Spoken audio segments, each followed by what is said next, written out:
അസ്സലാമു അലൈക്കും, നമസ്കാരം. Welcome to Jasna's cooking world. ഇന്നത്തെ റെസിപ്പി ഈസി ആയിട്ടുള്ളൊരു ബീഫ് കറിയുടെയാണ്. വളരെ ഈസി ആയിട്ട് പെട്ടെന്ന് ഉണ്ടാക്കാൻ പറ്റിയൊരു ബീഫ് കറി. അപ്പോൾ നമുക്കത് എങ്ങനെ ഉണ്ടാക്കാൻ നോക്കാം. ബീഫ് കറി ഉണ്ടാക്കാനായിട്ട് ഞാൻ 1 കിലോ ബീഫാണ് എടുത്തിട്ടുള്ളത്. അത് നന്നായിട്ട് കട്ട് ചെയ്ത് കഴുകി വെള്ളം കളഞ്ഞിട്ട് ഒരു കുക്കറിലേക്ക് ഇട്ട് കൊടുത്തിട്ടുണ്ട്. ഇനി ഇതിലേക്ക് 3 വലിയ ഉള്ളിയാണ് എടുത്തിട്ടുള്ളത്. 3 വലിയ ഉള്ളി കട്ട് ചെയ്തത് ഇട്ട് കൊടുക്കുന്നുണ്ട്.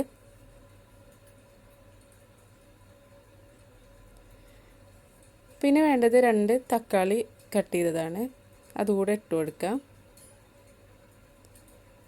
മീഡിയം സൈസ് 2 തക്കാളി. ഇനി വേണ്ടത് ഇതുപോലെ ഒരു നീളമുള്ള കഷ്ണം ഇഞ്ചി തൊലി കളഞ്ഞ് വെച്ചിട്ടുണ്ട്. പിന്നെ ഒരു 8 അല്ലി വെളുത്തുള്ളി എടുത്തിട്ടുണ്ട്. വലിയ വെളുത്തുള്ളിയാണ് എടുത്തിട്ടുള്ളത്. പിന്നെ 5 പച്ചമുളക് എടുത്തിട്ടുണ്ട്. ഇത് 3ഉം കൂടെ നന്നായിട്ടൊന്ന് ചതച്ചിട്ട് അതിലേക്ക് ഇട്ട് കൊടുക്കാം. ഞാനിതുപോലെ ചതച്ചിട്ട് എടുത്തിട്ടുണ്ട്. ചതച്ച് വെച്ചത് ഇതിലേക്ക് ഇട്ട് കൊടുത്തിട്ടുണ്ട്. ഇനി ഇതിലേക്ക് പൊടികൾ ചേർത്ത് കൊടുക്കുന്നുണ്ട്. 1 ടേബിൾ സ്പൂൺ മുളക് പൊടി, 1/2 ടീസ്പൂൺ മഞ്ഞൾപ്പൊടി, 1/2 ടീസ്പൂൺ ഉലുവ ഞാൻ അങ്ങനെ തന്നെ ഇട്ട് കൊടുത്തിട്ടുണ്ട്. 1/2 ടീസ്പൂൺ.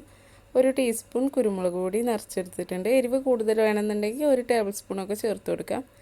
1 ടീസ്പൂൺ ഗരം മസാലപ്പൊടി, പട്ട, കറാമ്പു, ഏലക്ക, ഇത് 3 വറുത്ത് പൊടിച്ചിട്ടുള്ളതാണ്. പിന്നെ 3 ടേബിൾ സ്പൂൺ മല്ലിപ്പൊടി കൂടെ ചേർത്ത് കൊടുക്കുന്നുണ്ട്. ഇനി ഇതിലേക്ക് ആവശ്യത്തിനുള്ള ഉപ്പിട്ട് കൊടുക്കാം. പിന്നെ കുറച്ച് കറിവേപ്പില കൂടെ ഇട്ടിട്ട് ഇത് നന്നായിട്ട് അങ്ങോട്ട് മിക്സാക്കി എടുക്കണം. ഇതെല്ലാം നന്നായിട്ട് അങ്ങോട്ട് മിക്സാക്കിയിട്ടുണ്ട്. ഇനി ഇതിലേക്ക് 250 ml കപ്പിന് 1 കപ്പ് വെള്ളം കൂടെ ഒഴിച്ചു കൊടുക്കുന്നുണ്ട്. ഇനി നമുക്ക് ഗ്യാസ് ഓൺ ചെയ്ത് മീഡിയം ഫ്ലെയിമിൽ വെച്ചിട്ട് ഒരു 3 വിസിൽ വരുന്ന വരെ ഇതൊന്ന് വേവിച്ചെടുക്കണം. ഓരോ ബീഫിൻ്റെ വേവിനനുസരിച്ച് വേവിക്കാം. ഇപ്പം ഞാനിത് മൂടി വെച്ചിട്ട് ഗ്യാസ് ഓൺ ചെയ്ത് വേവിച്ചെടുക്കുന്നുണ്ട്. ബീഫ് വേവുന്ന സമയം കൊണ്ട് ഞാൻ 6 ചെറിയുള്ളി തൊലി കളഞ്ഞെടുത്തിട്ടുണ്ട്. ഇതൊന്ന് ചതച്ചെടുക്കണം. ഇനി ഒരു ചട്ടി ചൂടാക്കാനായിട്ട് വെച്ചിട്ടുണ്ട്. അതിലേക്ക് ഞാൻ 2 ടേബിൾ സ്പൂൺ വെളിച്ചെണ്ണ ഒഴിച്ചു കൊടുത്തിട്ടുണ്ട്. വെളിച്ചെണ്ണ ചൂടായി വന്നപ്പോൾ ഞാൻ അതിലേക്ക് ചതച്ച് വെച്ച ചെറിയുള്ളി ഇട്ട് കൊടുത്തിട്ടുണ്ട്. ചെറിയുള്ളി ഒന്ന് വഴറ്റിയെടുക്കാം. ഒരുപാട് അങ്ങോട്ട് മുരിയൊന്നും വേണ്ട, ഈ ഒരു പാകമായാൽ മതി. ഇനി ഇതിലേക്ക് 1 ടീസ്പൂൺ ക്രഷ് ചെയ്ത് വെച്ച ഉണക്കമുളക് ഇട്ട് കൊടുക്കുന്നുണ്ട്.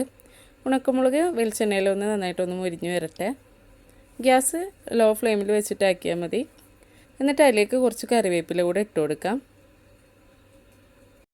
ഇനി ഈ ബീഫിൻ്റെ കൂട്ട് അതിലേക്ക് ഇട്ട് കൊടുക്കണം. ബീഫ് ഇതാ കറക്റ്റ് വേവായിട്ട് ഇരിക്കുന്നുണ്ട്. ഇനി നമ്മൾ വേവിച്ച് വെച്ച ബീഫ് മുഴുവനായിട്ട് ഇതിലേക്ക് ഇട്ട് കൊടുക്കുന്നുണ്ട്. ഇനി അതെല്ലാം കൂടെ ഒന്ന് നന്നായിട്ട് വഴറ്റിയെടുത്ത് ഒന്ന് വറ്റിച്ചെടുക്കണം.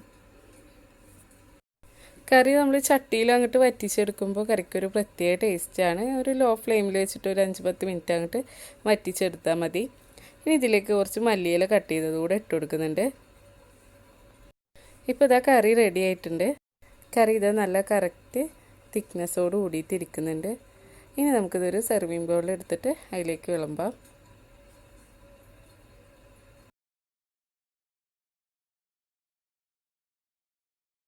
ഇനി ഇതിൻ്റെ മേലേക്ക് ഒരു ഭംഗിക്ക് വേണ്ടിയിട്ട് ചെറുതാക്കി കട്ട് ചെയ്ത് വെച്ച് വലിയുള്ളി, അതുപോലെ നീളത്തിൽ കട്ട് ചെയ്ത പച്ചമുളക്, കറിവേപ്പിലൊക്കെ ഇട്ട് കൊടുത്തിട്ടുണ്ട്. അങ്ങനെ നമ്മൾ ഈസി ആയിട്ടുള്ള ബീഫ് കറി റെഡി ആയിട്ടുണ്ട്. ഈ രീതിയിൽ ഉണ്ടാക്കാത്തവരുണ്ടെങ്കിൽ എന്തായാലും ഉണ്ടാക്കി നോക്കുക. ഒരുപാട് പേർക്ക് അറിയുന്നൊരു കറി തന്നെ ആവും. അറിയാത്തവരുണ്ടെങ്കിൽ ട്രൈ ചെയ്യുക. അതുപോലെ വീഡിയോ ഇഷ്ടമാണെങ്കിൽ ലൈക്ക് ചെയ്യുക, ഷെയറും ചെയ്യുക. സബ്സ്ക്രൈബ് ചെയ്യാത്തവരുണ്ടെങ്കിൽ സബ്സ്ക്രൈബും കൂടെ ചെയ്യുക.